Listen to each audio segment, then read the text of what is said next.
Shoot, they're all there. They're all there to see Andrew. Everybody's waiting for Andrew.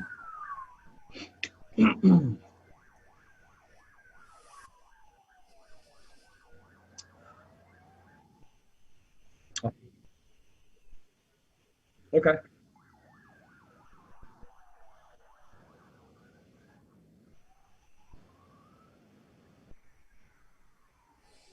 I better not use that middle finger. That came out wrong. That came out wrong.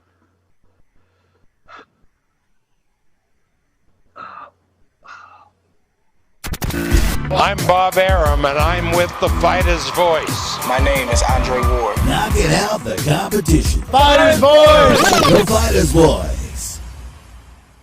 Ladies and gentlemen, we're live here on the Fighter's Voice, the only voice that matters. We got a great show lined up for you, ladies and gentlemen. We got with us the former WBA flyweight, super flyweight champion of the world. When I say former, he begs to differ when I say former. So does his rival, Joshua Franco, here in California. But nevertheless, the stage is Andrew's. It's his show tonight. Everything goes. Questions have been coming in. But I got to address Andrew and just thank him right now for taking the time out of his busy schedule. And I'm hearing he's back in the gym. He's ready to go. You know, enough said. I'm going to let him speak. Ladies and gentlemen, the one and only Andrew Moloney. Welcome to the show, Andrew. G'day, Richard. Thanks for having me on, mate. It's a pleasure. Hey, you know what? The pleasure's all ours. Because of you, our show is now global. We can say that the Fighter's Voice went global because of you, and we appreciate you joining us here on the Fighter's Voice. That's good to hear, mate. There's certainly been a lot of noise around the last fight with Franco. So that's a good thing. It's obviously going to make our trilogy fight much, much bigger. So I'm looking forward to it. Absolutely. You know, before I start talking about, your background in boxing, and we can do that. But, you know, when the flame is hot, I'm going to go with the flame. I don't want to put that flame out. So we're going to jump right into it. You know, as you know, going into the first fight with Joshua Franco, talk to us about that first fight and how you prepared yourself. And were you surprised on the way Joshua was able to neutralize your jab in that first fight? Yeah, I mean, the first fight, I'll say I wasn't at my best. I think that was pretty clear. I had been training, but, you know, with the whole COVID situation, it wasn't a full training camp like I would have liked. We came over to America. I'd been doing a little bit of training, but as I mentioned, like we probably had a 6-week training camp, maybe 5 weeks of proper training, which obviously, you know, I don't think was enough. I wasn't at my best on the night, and some injuries in that fight caused me to not box at my best. So I was very determined for this second fight to show that I'm a much better fighter than I showed in that first fight, and trained extremely hard, had a very good training camp, and came over there to really do a job. And you could see in those first 2 rounds that I was a different fighter than I was in that first fight, and I'm looking forward to showing that again in our third fight. You know, after that first fight, you know, our hearts went out to you, not because of the loss, because that's part of the sport, but because of the injury. Later on, it was stated that you did go to the hospital, you were checked out, and actually there was concern, there was some questions coming in, and, you know, a lot of the concern was, you know, I want to ask you, did you come back too soon? Were you cleared? And actually, I want to address, I got a question that came in. If you don't mind, I'll address it. This is from Charles Trimley from Fight Force. This is right to you. It says, first of all, commend him on his comeback, on his victory. And he wants to ask you, was your comeback too soon after the injuries suffered in the first fight with Franco? My question coming from a standpoint of a medical research in the field of TBI in boxing. Did he receive any caution from a physician in regards to the risk, any damage, and fighting too soon? Yeah, no. I don't think it was too soon. There was 5 months in between the 2 fights. The injuries I sustained in the first fight were, you know, they've been out in the public. People know that I perforated both eardrums, had a slight fracture to my nose and a cut inside my mouth and one above my eye. but I don't feel like we went to the hospital that night and got checked out, and I got a MRI, CT scan, everything like that, and there was no injury to my brain. I didn't feel like I was heavily concussed or anything like that. So I felt like, my brain was okay. I wasn't putting it, any risk at getting back into training. I didn't spar for quite a few weeks afterwards. So I did the right things that I needed to do to, be cautious.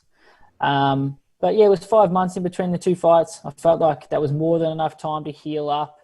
And as you could see in that second fight, I was on fire. Those injuries weren't holding me back. Well, to be honest with you, you look very well prepared. And I want to ask you, going into that second fight, what did you work on, without giving too much away, what did you try to neutralize this time? And what did you try to enforce that fight? Like, as if to say, I'm going to try this, and instead of backpedaling or instead of boxing, I'm going to kind of step up and take it to him. What did you see in that first fight that you knew that you could neutralize the second fight?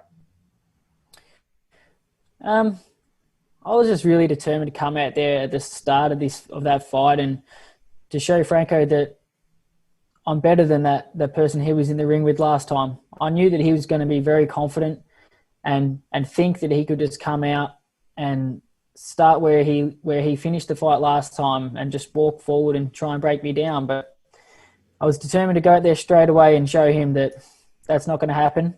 That fighter you shared with the ring with last time is nowhere near the fighter I am, especially today.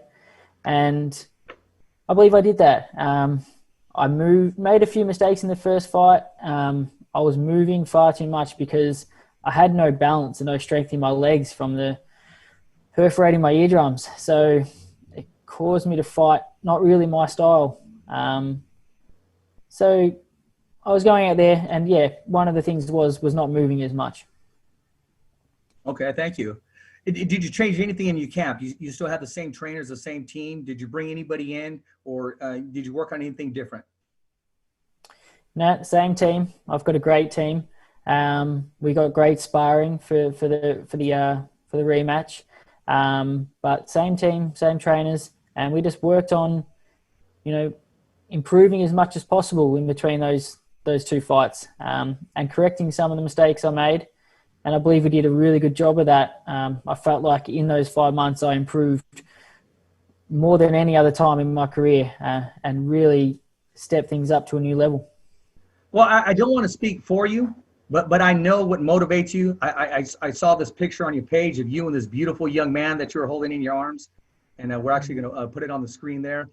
Tell us about the different side of Moloney, the father side. Yeah, that's right. My son, he's 16 months old, and he's my motivation. I've had to be away from him for 5 months this year to get that world title back and to, set up a future for him. It's been a big sacrifice. Unfortunately, I didn't get the result that we wanted, and I didn't come home with that world title, but some good came from that fight, and that is that everyone's now going to tune into this trilogy fight, and I will have the opportunity to get that world title back, and there's no way I'm going to be denied this time. Well, I don't think you're going to be denied the opportunity, because I'm going to jump right in it. This is a message from Robert Garcia, who is the trainer of Joshua, the Professor Frankel. He said it's simple. We'll see him in Australia for the third fight. Oh, excellent. That's great. I think it's only fair that we have this third fight in Australia, especially the way the world is at the moment. Australia is getting back to normal, and we can have large crowds at sporting events. So we can pack out a stadium in Australia and put on this great fight. And I've come over to America twice now to take on Franco in his backyard. So I think it's only fair that we have this third fight in Australia. There you go. And looking forward to that. We'll talk about that more as the show goes, because I'll start first thing Monday. I'm going to go get my passport, man. I'll make sure I got to make sure I'm tuned in for that fight. Awesome. Absolutely. Let me ask you this before we jump right back in, because I got a lot of questions that are there, and I don't want it to be top heavy. I want the viewers, the fans, and listeners to get a piece of Moloney. Now, I know that you're very close to your brother. Out of the two, Jason, who's the first one that wanted to jump into the sport of boxing? Well, we first got interested in boxing because Santa Claus got us a pair of boxing gloves each one year, and we used to put them on in the living room and just beat the crap out of each other. And that's what first got us interested in boxing. But then it was actually his idea a few years later to go down to the local gym, and we're basically just using it to get fit for Australian rules football. That was our dream back then, was to play professional football. And yeah, it was his idea to go down to the gym and start boxing for fitness. And I said, yeah, that'd be a fun way to get fit. Yeah, let's go down. And we fell in love with the sport. When you played football, what number did you wear? So it's Australian rules football. It's I don't know if you've seen it, but it's a completely different game. Oh, like you'll have to look it up. It's called Australian rules football. It's like a cross between rugby. I don't know. It's a completely different sport. You'll have to look it up. That's the main sport in Australia. That's what every kid grows up playing, and it's that was our dream as a young kids to play AFL, which we call it. But yeah, we came across boxing and fell in love with that. Now, after you suffered your first loss, what advice did your brother give to you? Well, he'd been through the same thing. He lost his first attempt at a world title, a split decision to Emmanuel Rodriguez, and I saw how hungry that made him after that loss. He came home and, I could tell that had really lit a fire inside of him. And it's been over 2 years now since that loss, and that loss really forced him to improve as a fighter, and he's gone to a whole new level now since that fight. And, he said the same thing to me, that's what it's going to do. It's going to make me more hungry. And he was right. After that loss, I've been like a man on a mission, like a man possessed, just doing everything possible to get that world title back. Now, let's dive in and let's talk about the rematch. Let's talk about getting ready to, from the weigh-in. Did you see anything different in Franco at all during the weigh-in? Did he hint? Did you see anything during the walk-in? Anything at all that just put you over the hump mentally? I was confident already because I'd had such a good training camp and been performing so well in sparring. But at the weigh-in, I felt like I could see he had done the weight pretty tough this time. He looked different this time compared to the first weigh-in we had. And yeah, he looked like he'd done it pretty tough. No, that's very well said and respectful words. And both you guys looked shredded that night, to be honest with you. I mean, I knew it was going to be a good fight. And I'm going to be honest with you. I mean, no offense to Bud Crawford in the main event, but other people were posting, hey, I can't wait to see Bud Crawford, the main event. Are you watching the fight? My intention was I was ready for that co-main event. I couldn't wait. I kept telling everybody I cannot wait till round 13 comes because, I mean, that was something that not just myself, but, all of California, and I'm sure all of Australia was looking forward to that rematch. Unfortunately, it ended the way it did, and we're going to talk about that. But what I'm saying is you two, and I don't want to say little guys, you two big guys are a draw. And, being the headliner in Australia, that's really going to be something. Yeah, that's right. And I had quite a lot of people say that to me, actually, that they were looking forward to our fight more than the main event. And I think this trilogy fight, the third fight, is just going to be even bigger now after everything that's happened. So, yeah, it makes it exciting. It is, it's going to live up to the event. I know that's going to happen. I mean, we're talking about, Jeff Fennick and Azuma Nelson. I mean, when they were on there, and Azuma Nelson went across the pond and fought Fennick in Australia. I mean, it was just a sold-out area, and these guys, they came to fight. Yeah, absolutely. We've had a few really big outdoor stadium events in Australia, and yeah, I don't know if you've seen Pacquiao, Jeff Horn, like they had like 60,000 people in a big outdoor arena, and we when we have these big fights, it's a really special event. So I look forward to being part of one. You know, I know you got a good relationship with Bob Arum. What advice did he give to you? Did he talk to you after the fight? Did he assure you, hey, we're going to take care of this and you're going to get another opportunity? Yeah, he did. Yeah, Bob's been really good. He was really angry that this decision wasn't overturned, but he said to me he's going to try and appeal that decision, but also that Franco does have one more fight with on his contract with Top Rank, and he said that he'll make sure that that's definitely against me, and we will have that trilogy fight next. So that was great. Great thing to hear. He told me that night after the fight, so that was good news for me. And then he talks about the possibility of doing it in Australia, because another thing is he said that they'd had talks with Teofimo Lopez about coming to Australia to fight George Kambosos, and possibly doing my fight on the same card as that, which would just be huge. You know, that'll be great for boxing. You know, you should feel flattered. You should feel honored, honestly, because no offense, but Bob Arum got his pound for pound prize fighter getting ready to come out, getting ready to walk out, getting ready to make sure everything's okay. And he usually goes back there to make sure everything's okay. But his business was right there with you. He didn't leave your side. He didn't leave the monitor. He wanted to make sure that the decision went according to what he believed what needed to be done. And he never left your side. How does that make you feel, knowing that your promoter not only is your promoter, but just has your back from start to finish? How does that make you feel as a fighter? Yeah, no, that's correct. Like that, it made me feel really special, and you know, I could really tell that Bob cares about me, which was massive. Like some of the people around said that, you know, they've been with Top Rank for years and they've never seen Bob so angry before. And that just shows that he cares about me, because if he didn't, then he would just be like, oh, the decision's the decision, and just let it go. But you're right, he stood there and argued his point, and even still now he's trying to fight the decision and get it overturned. So yeah, massive respect, and I really appreciate everything Bob's done for me. You know, not just Bob Arum from Top Rank Boxing. You got a lot of support, and these are some kind words from a Hall of Famer, Lee Samuels. He said, we saw Andrew the day after the Franco fight, and we're at the Top Rank office, and I kept telling him to push away and what happened in the bout, and instead, you know, just focus on the rematch, focus on the trilogy. And he said you guys were fascinated, both you and your brother, with some of the action photos of Muhammad Ali that they had hanging up there.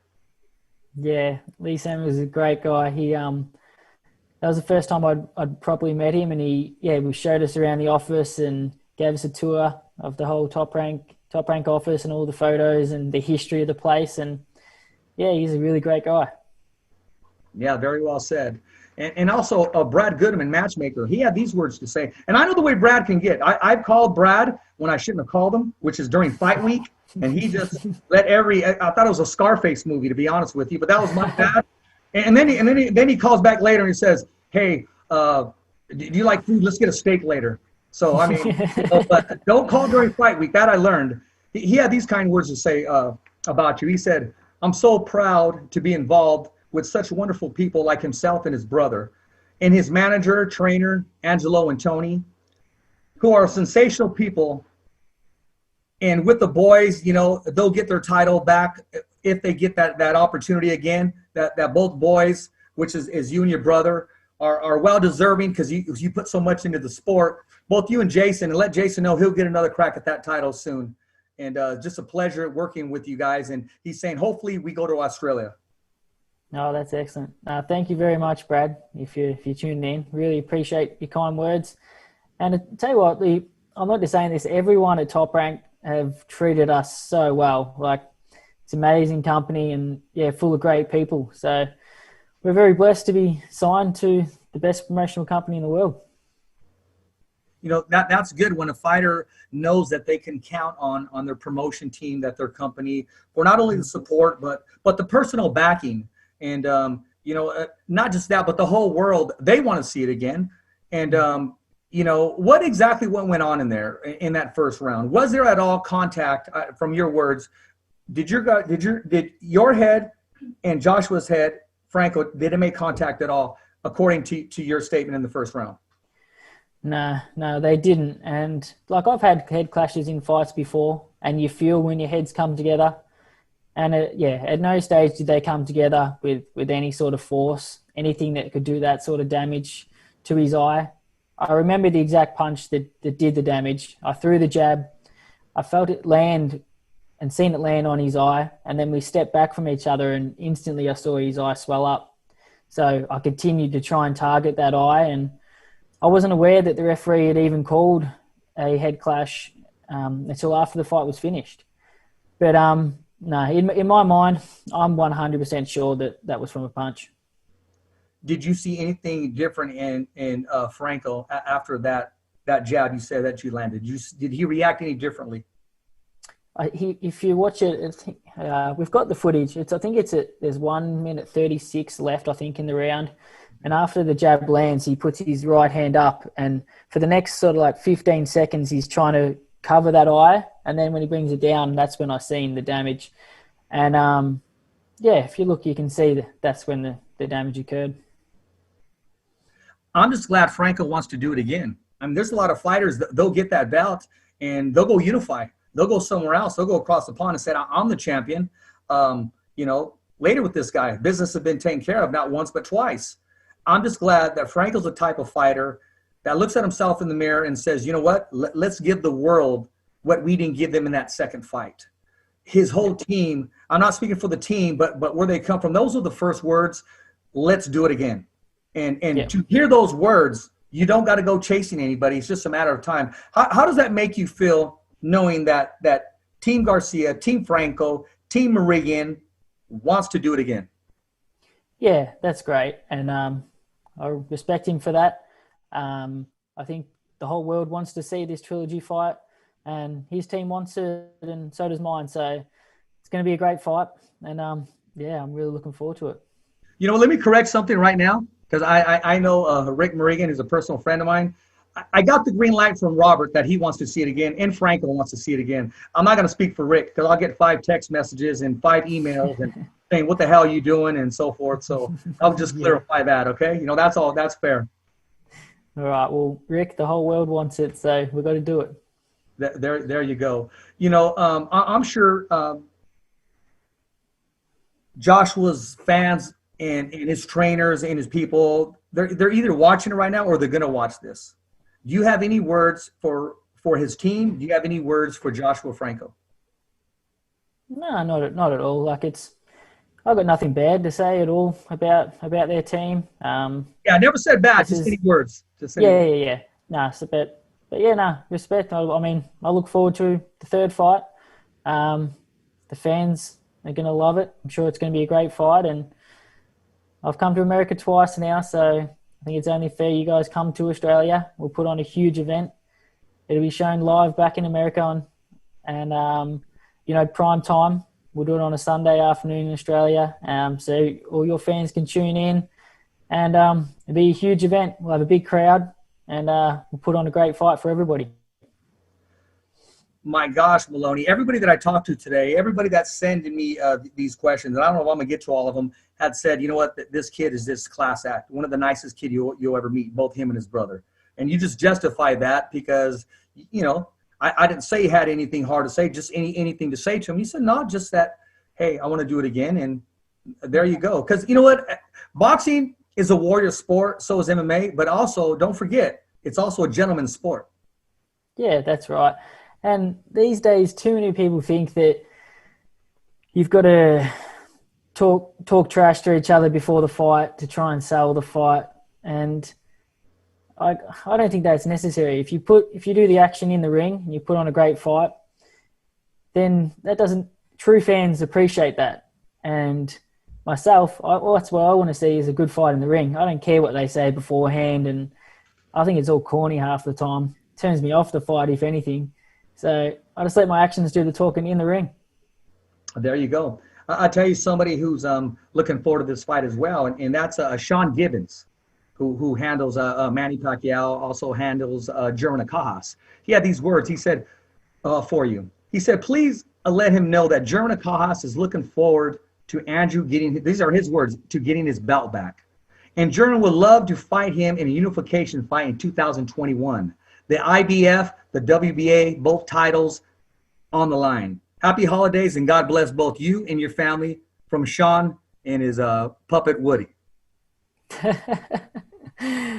No, that's great. And yeah, look, absolutely. My focus is on Franco at the moment and winning that world title back. But absolutely, after I get my belt back, I'm definitely keen to unify the belts and Casters with Top Rank at the moment too as well. So I'm sure we can make that fight happen.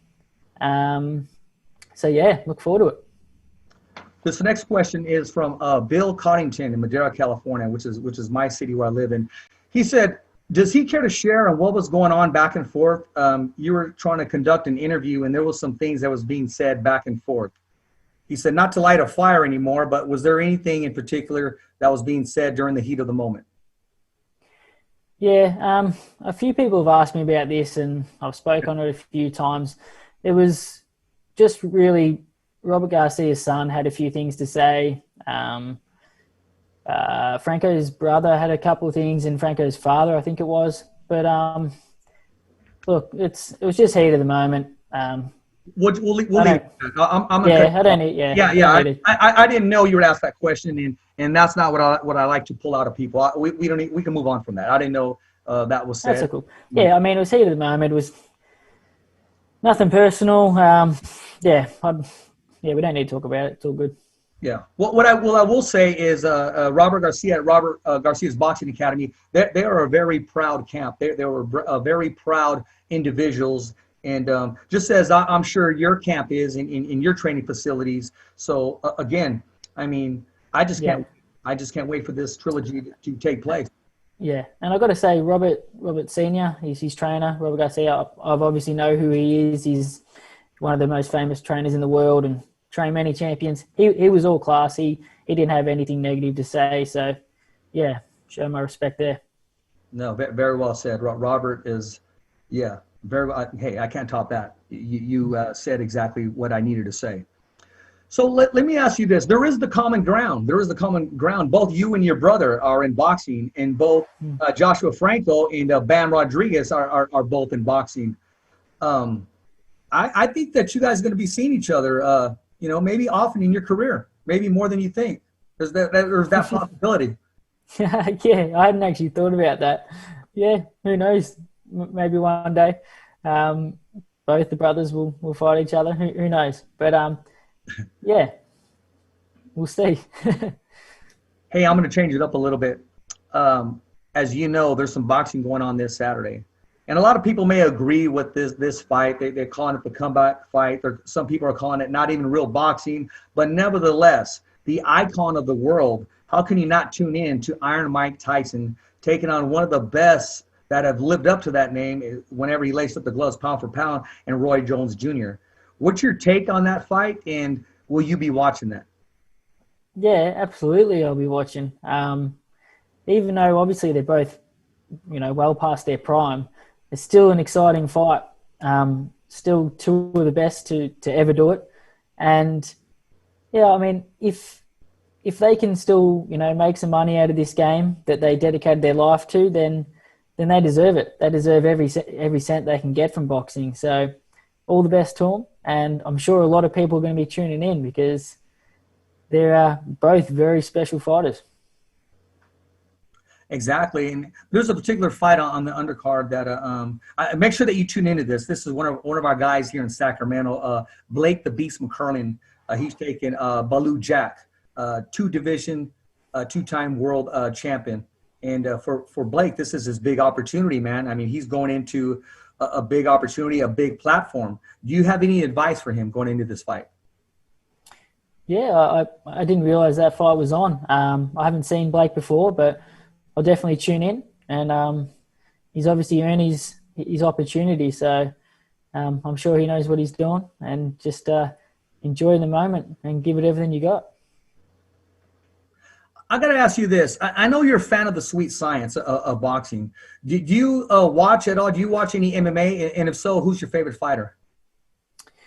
No, I'm purely a boxing fan. I do watch a little bit of MMA.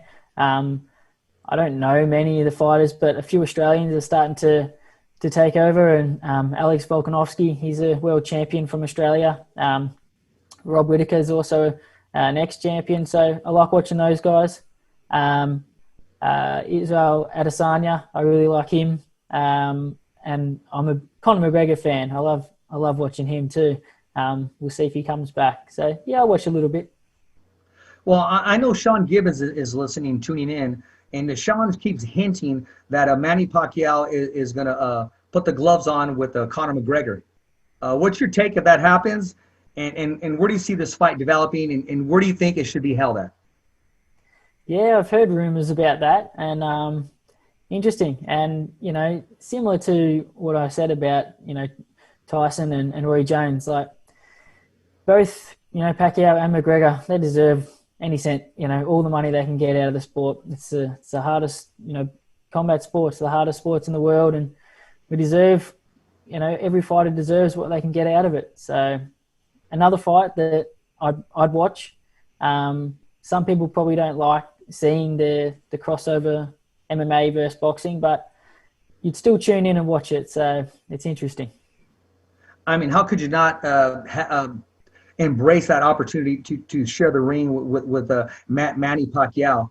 I had the pleasure of interviewing Manny Pacquiao, and it wasn't until on the way home when we were driving home that I didn't realize I didn't just interview the world champion. I interviewed the senator of the Philippines, and that's what just got me. I mean, that just, whoa. I mean, talk about a surreal moment.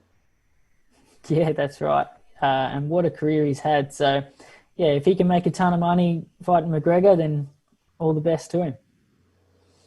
Absolutely. I think the big names like the Tysons, the Jones, and the Manny Pacquiaos and the Floyd Mayweathers, they put so much into their career, and they've given so much to us, the fans, the viewers, and the followers, that they deserve that. They've earned that right to do so. And speaking of doing so, I'm hearing Floyd Mayweather is going back to Japan, China. Hit up both of them and put on another exhibition. Yeah, I heard that. I heard he's going back to Japan, but I haven't heard who he's fighting or anything like that. Have you heard? I heard it's another small guy, is from what my people are telling me, and this guy is just kind of maybe half the weight as last time, but this time he promises to give everybody some more rounds. But again, it's not up to him. It's he went up there last time. If you watch the first fight to put on a good show, his opponent landed that left hook, and once he landed that left hook, that's Floyd Mayweather. The light was on, and it was time to, okay, this is what you want to do. You know what I mean? That's when it goes from an exhibition to a fight real quick. Exactly. Let's talk about we talked about the outside part of Roy Jones and Mike Tyson. Let's talk about once that punch lands, is a fighter capable of holding back in front of a massive crowd? Do you think these two guys are going to hold back, or do you think there's going to be punches and bunches? Yeah. Well, I heard one of the things was that they're not supposed to knock each other out, or they're not allowed to knock it. But we're talking about two guys that. How do you gauge that? That's right. Andrew, do you tell yourself, I'm going to hit this guy, but just enough to hurt him and stagger, but not knock him out? I mean, how do you gauge that? Yeah.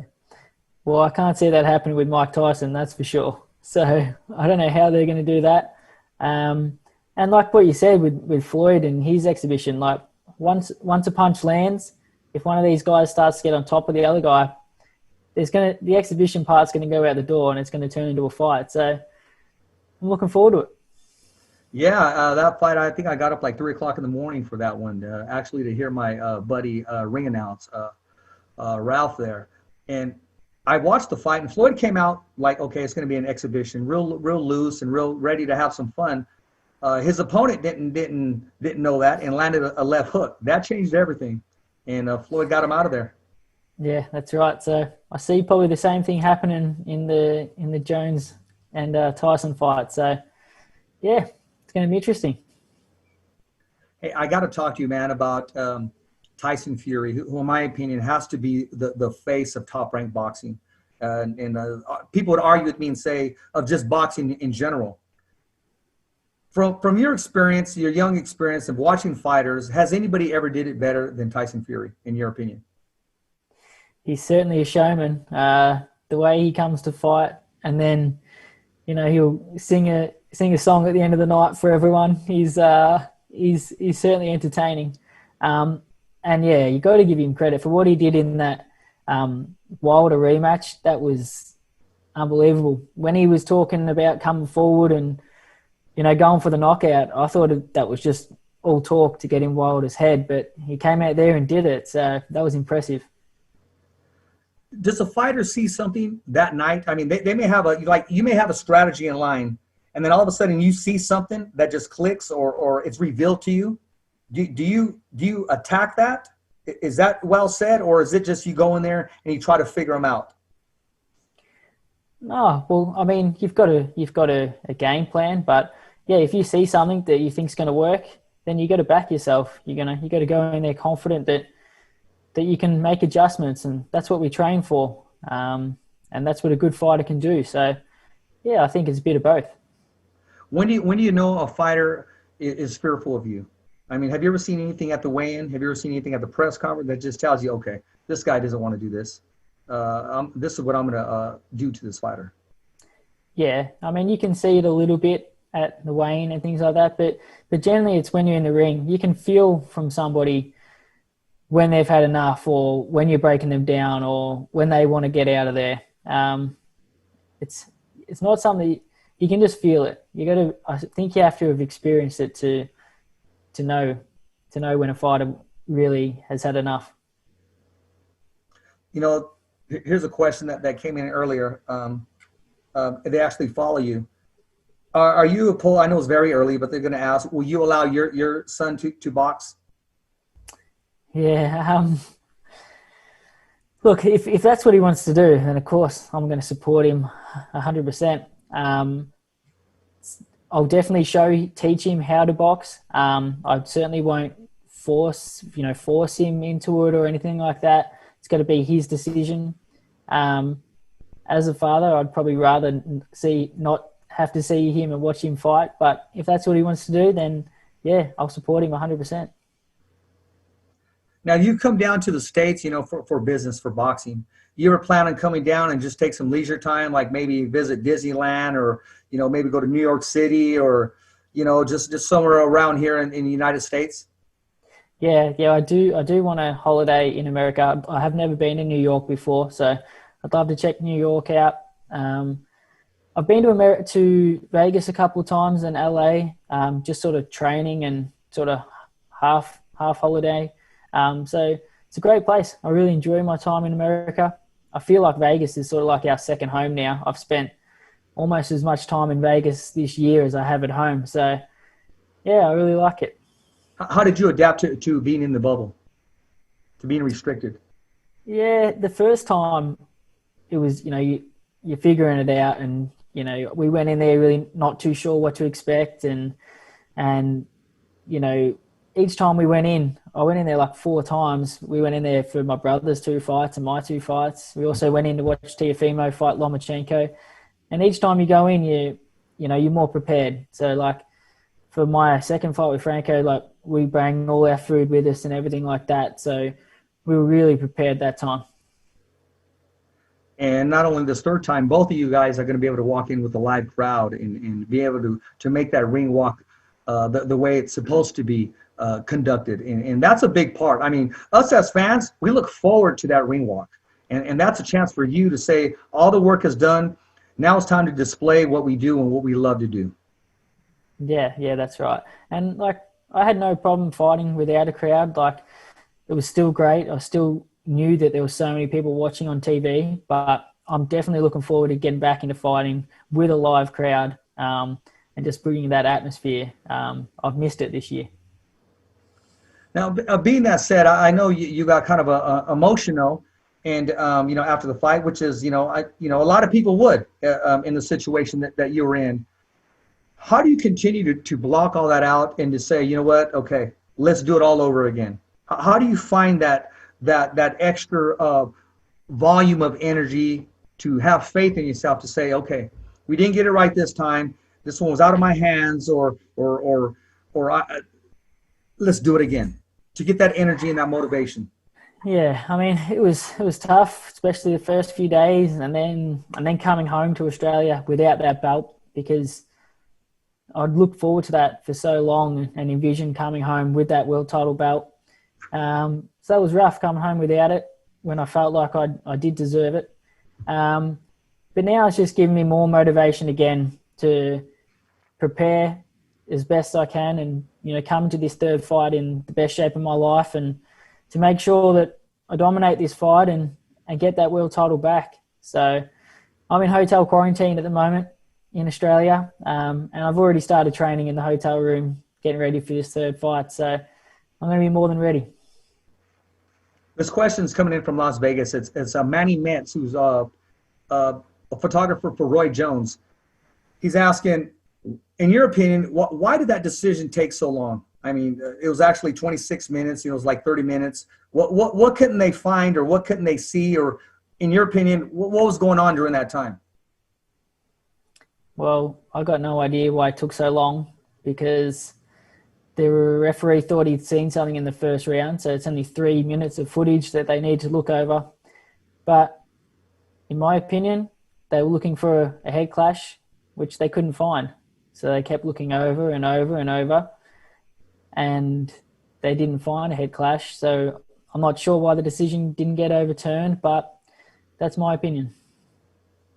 Now, there was I read that your team is trying to maybe try to get that overturned due to a statement that was made by a certain person of power. Is this something that you're going to continue to run through, or are you going to sit back and say, okay, let's get this trilogy done and let's move on to business? Yeah, so that's. I know it's a personal question, but these are the questions that are coming in. No, that's fine. I don't mind answering anything. But yeah, look, my team, Bob Arum, organised to get a lawyer to appeal our case with the Nevada Commission, and that's in the process at the moment. And whether the decision gets overturned or not, either way, even if I do, I am awarded the decision and become champion again, I still want to have that third fight with Joshua Franco, just to clear any doubt that I am the deserving champion. And as we touched on, the fans want to see it again, so I'm definitely keen for it. I think that's a very, very valid and a classy statement. As Joshua Franco said the same thing. I do want this third fight, in the position that he's in, without saying I'm going to go to A or B. And that's something, again, I mean, that people are looking forward to. And, the fight just ended, a couple weeks back, and a week ago, and people are ready. They want it to happen today. They don't understand that you guys need to rest. You guys need to get everything signed, sealed, and delivered, and confirmed. And the powers that be, they need to get together. And I think it's an easy fight to make. Yeah. Hopefully it's easy to make. I think both teams want it, so it should be easy. We obviously, myself, my team, and Bob and Top Rank want to do it in Australia, so hopefully their team is keen on that too. There you go. Okay, here we go. This is coming in from SHELLY HOLLIS. He said, well, when you come back to the States, man, look at Richard's hat, which is my hat, my Dodger hat. He said, you got to come to an LA Dodger game, and since they're the world champs, you got to come by and visit one of their games. Yeah, absolutely. I've never been to a game before, so definitely keen. Now, I want to ask you this. What fighters in the States have inspired you, and what fighters in your country have inspired you to do what you do, if any have? Yeah, definitely. I'll start off with my country. Danny Green was a fighter that I grew up watching, and he's the one that got myself and my twin brother into following professional boxing, and really the one that got us interested in the sport. And so, yeah, he definitely sort of lit the fire inside of us. And then in America, I mean, these days, I think Canelo is probably my favorite fighter. I love Mexican fighters. All my favorite fighters, in the history of boxing are all Mexican fighters. Ricardo Lopez, Juan Manuel Marquez, Barrera.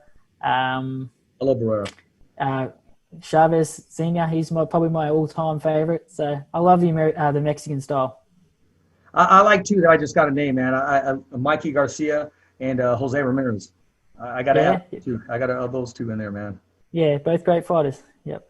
Yeah, I went to go do a story at we did a podcast at one time at Robert Garcia's Boxing Academy, which was a privilege and honor just to be there, and they accepted us as their own.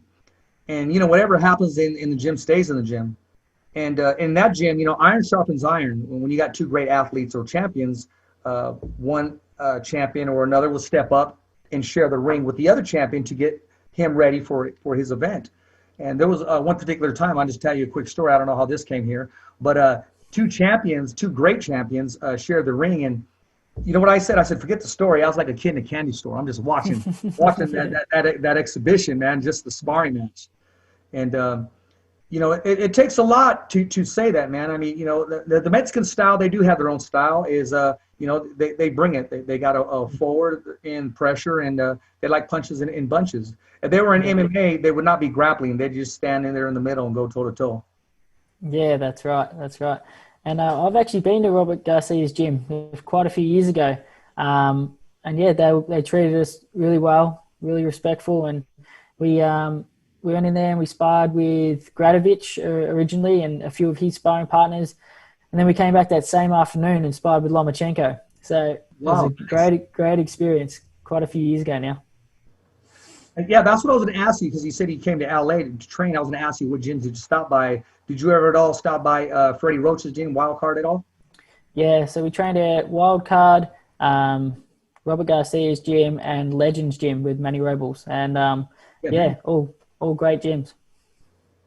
See, those are career moves that you make there. Come all the way down from Australia to get the training and the sparring needed that maybe your country may not offer at that time or that moment. I mean, just to be, keep it clear in black and white. A lot of people make that transition and come down to California and visit the gyms that you visited. So that means that you are serious about your career, and you do want to test your skills and learn from your mistakes, because mistakes bring perfection. Yeah, absolutely.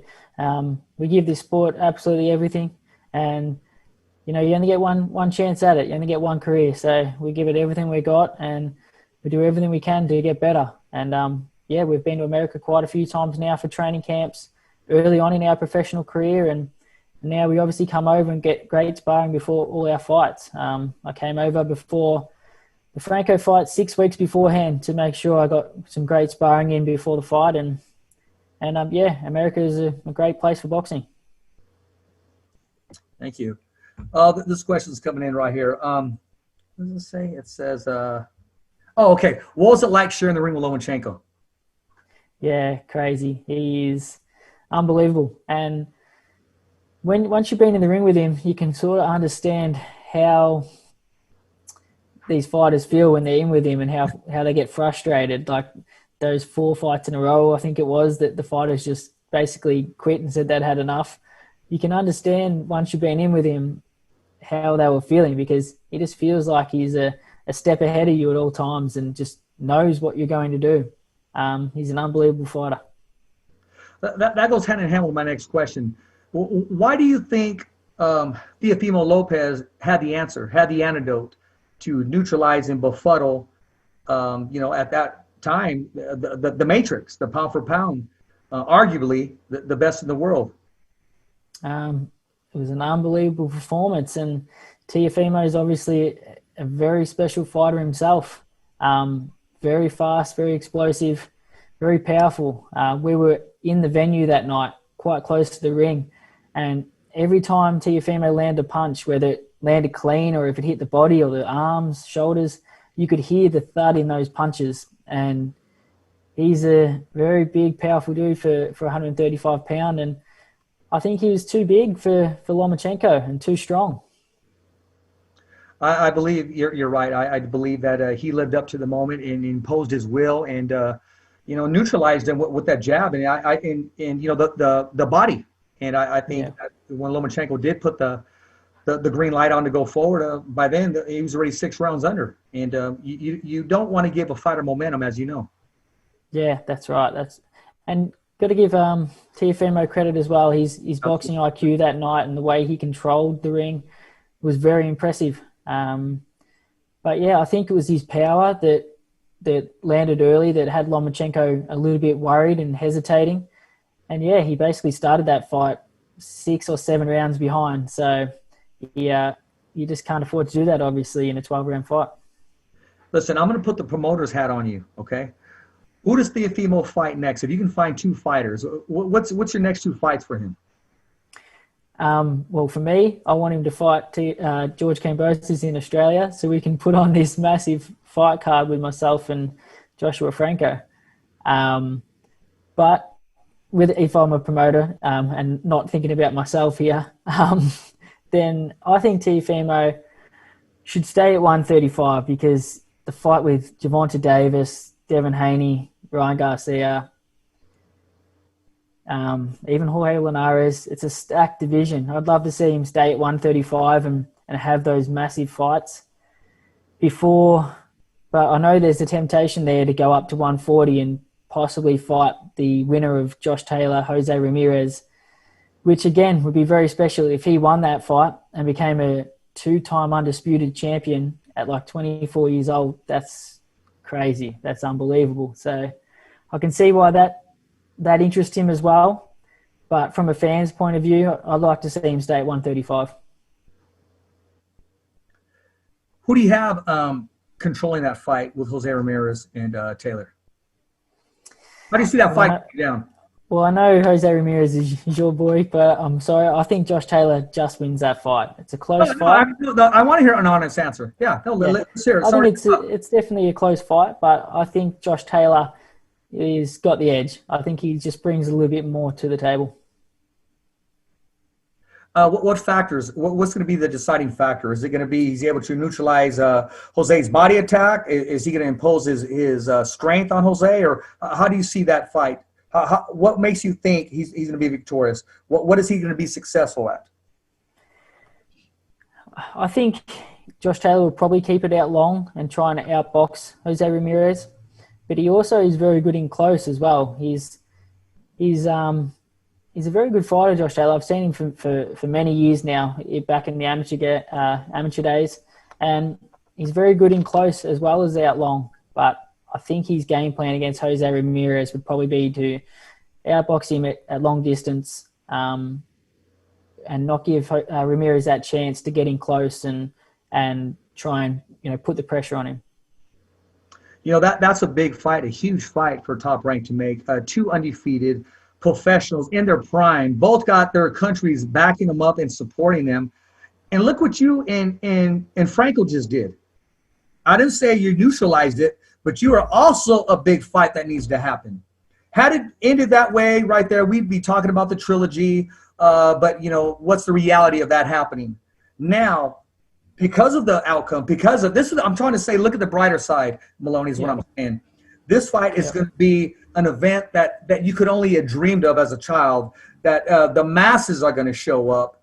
Everybody that knows boxing, people from PVC, from Golden Boy, and from you name it, all across the world, global, is going to tune in to this fight.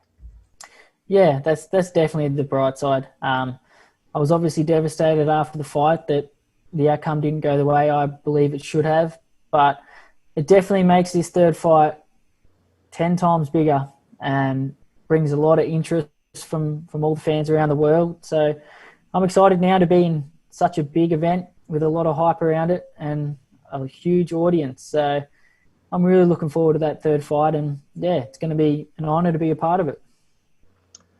And not only that, I mean, Top Rank, they have, of course, with Tyson Fury, any fight Tyson Fury is involved in it is a big fight. And again, I think you touched on it, man. To be affiliated, to be around one of the strongest companies in the world who has the top fighters. I mean, there's a lot that can take place when you got a unified champion at 135. You're about to have one at 140, and there's just a 5-pound difference. I mean, there's so many opportunities for Top Rank in these fighters nowadays. Yeah, Top Rank is really killing it at the moment. I think they got about 7 out of the top 10 pound-for-pound fighters are with Top Rank, I believe. So very good place for me to be, and obviously some huge opportunities to fight on some really big platforms like I just did in the last fight, on the to be on a Terence Crawford, co-featured to Terence Crawford, there was obviously a lot of people tuned in to watch that fight, which helped make, create this interest around my fight with Franco. So yeah, I'm just really lucky to be and grateful to be signed with Top Rank. Also, yeah, exactly. And he also, you got Jamal Herring. I mean, he's right there. He's getting ready to get it on with Frampton. And whenever they name the date, that's getting ready to happen. And there's a lot of fights that really make sense. But this is one that's still hot as we speak, and it's hot in the kennel, and it's a must. The fans want it. You want it. Franco wants it. It's just a matter of time before it's announced. Any particular time frame you're looking at, or anything that was hinted to you at all, or just whenever it's revealed, you're willing to accept and go for it? Yeah, I mean, I'm ready. Obviously, I could fight right now. I got no injuries. It was only 2 rounds the other night. Franco's eye probably needs to heal from that fight, but the date we're looking at is early next year, possibly April. So yeah, that's what I've got in my mind at the moment, and I'm starting to prepare for that already. Well, that gives me time to save up, man. I mean, because hotels, airport, that's not going to be cheap, man. And getting I got to make sure I get across there and get to come back, man, or I'll be kicking back with the kangaroos and sleeping with people up or having some cold ones later, or eating some Franco. One of the two, man. Yeah, that's right. I say tacos with Franco because his dad the other day was making some homemade tacos. Oh my gosh, this dude! Do you like Mexican food, first of all? Yeah, I do actually. Mexican food is probably my favorite food. I love tacos. Then you already know. Well, because anyways, Josh's dad got down. When a Mexican says my pops got down or we got down on the food, trust me, it's that and a bag of chips, man. And there's nothing like homemade carne asada, bro. And we'll get some to you, man, and some tortillas too, and we'll get you some Spanish before you know it. Sounds good. If you come down to Australia, we'll have to have a good Mexican feed after the fight. There you go, man. Don't be surprised if you see me there. You're on both you guys there, because that'll be a good fight, intriguing fight, and one that I'm looking forward to. And definitely once it's announced, I know during fight week I won't go after you because I already know the way Brad Goodman is, man. But we definitely got to bring you back on the show, man. I appreciate you accepting to come on the show, and you've been a class act like everybody said you would be, and had nothing but kind words to say. And both yourself and your team has handled yourselves as true professionals. No, thanks, Richard. Appreciate it, mate, and thanks for having me on your show. It's been good. How do we follow you? How do we stay in touch with Andrew Moloney? Yeah, follow me on all social media platforms at Andrew Moloney. Moloney spelled Moloney. So yeah, appreciate everyone's support and follow the journey. Anything else for the fans and the followers that watch and support you? Thank you to everyone from around the world for the amount of support I've received since the Franco fight. I've had like thousands of messages over these last 2 weeks, just saying to me to keep my head up and that I'm the true champion and they enjoyed the fight. So thank you everyone for your support, and make sure you tune into the trilogy because it's gonna be a ripper. Hey, man, I appreciate your time, man. And remember, every fighter has a voice, and so do you. Don't forget to subscribe, www.youtube.com/thefightersvoice. Every fighter has a voice, and so do you. It's a wrap with the former WBA super flyweight champion of the world, Mr. Andrew Moloney. It's a pleasure, and I'm going to send you the link after the show, man. I appreciate you sharing. Until next week. Remember, we'll talk soon, and I'll be sending you over a Fighter's Voice T-shirt, man, and you can rock that proudly. It looks something like this, so I'll make sure. Awesome, mate. Yeah, thank you. Hey, it's a wrap. Thumbs up for Richie. Remember, it's always voiceography at its finest. So on behalf of Richard Ortiz, Cole Escovedo, the special guests, and all the crew right here at the Kick-Ass Podcast, saying hasta luego, babies. And always, thanks for listening.